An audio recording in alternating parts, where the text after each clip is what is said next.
سلام. الان اومدیم با پسر خالم بهراز. برا کجایی؟ وایسا اینجا رو بترکونیم. به به TNT رو نگاه. گوشی بیا اینجا. 3 2 1.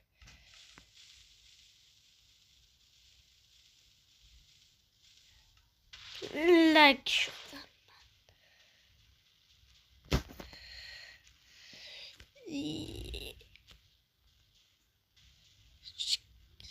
لک شدم.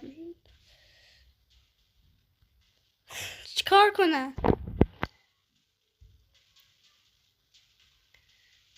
به نظر فرار کنم بهتره تا گوشیم نسوخته.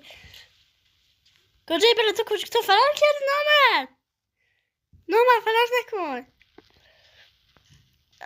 گوشیم ترکید، سوخت اصلا دیگه. خداحافظ کنم با گوشی ترکید.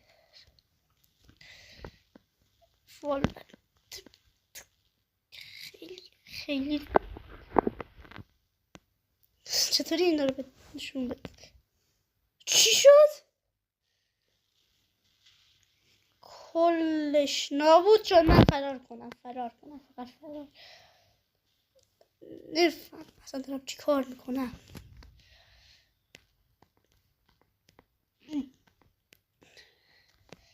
ایناشون این آبیه چی بود؟ علیا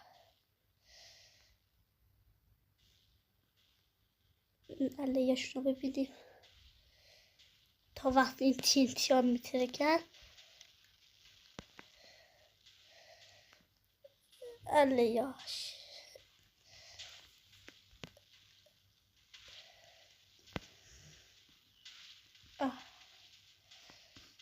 اینها شانس نمردی. این چی رو یعنی هیچ ازش نمونده. این باگ شده اصلا. هنوز دارم میترکن.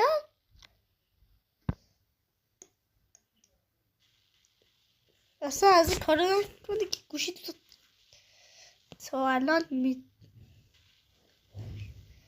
گوشی خراب شد. تیکه شد. گوشی بهراز من اینجا. وایسا